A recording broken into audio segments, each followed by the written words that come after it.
I am making this video to explain a new project that I'm working on.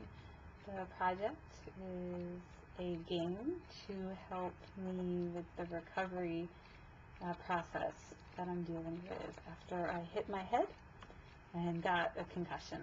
And that was about 5 weeks ago, and the recovery has been very slow and hard. So it's getting to the point where I feel like I need a game to help me get through it.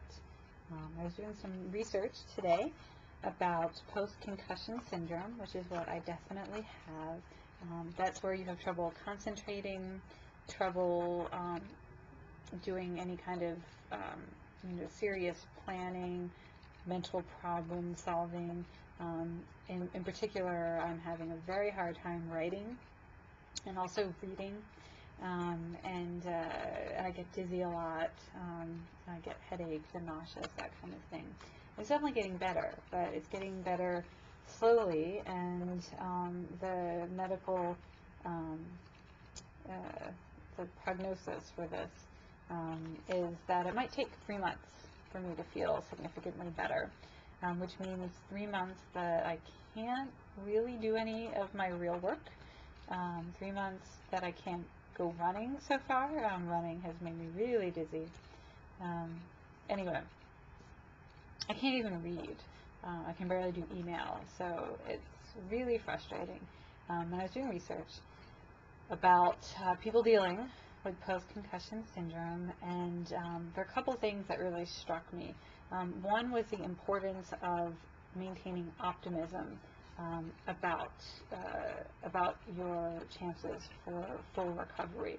Apparently, it's very typical for people to get pessimistic, to feel like they're never going to get better, that they might have permanently had permanent brain damage, which is how I've been feeling too, wondering if I'm ever going to be able to write again, if I'm ever going to be able to think really clearly again. So maintaining optimism is important, and also combating stress and depression.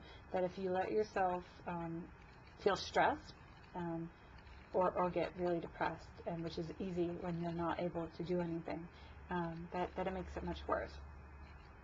And I, of course, am very prone to stress when I'm not working. I'm one of those people who feel like they have to be working all the time, getting lots of stuff done. It's like part of my self-identity. And so this has been really hard. Okay, so that's part one. That's why I feel like I need a game.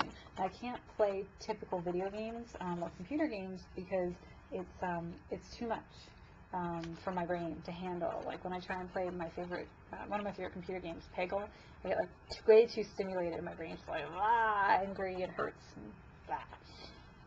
So I can't even play Peggle, which is, that's terrible. Let alone like Rock Band and all the lights and it's like blah. Okay, can't play games. So I thought I would just use a game-like structure to deal with my recovery. Well, maybe that's the first video. That's the why I'm making a game, because games can help you be really optimistic about your chances for success. So games have sort of a sense of optimism built into them. Every game is based around goals that you can achieve. They're designed for people to do well at them, to get better at them. That's built in. So I want a game to be more optimistic, and I want a game to kind of give me a positive sense of stress, positive activation, not all this negative stress I'm feeling about not getting anything done. Okay, so that's the why, and I'll explain some of the game design in the next video.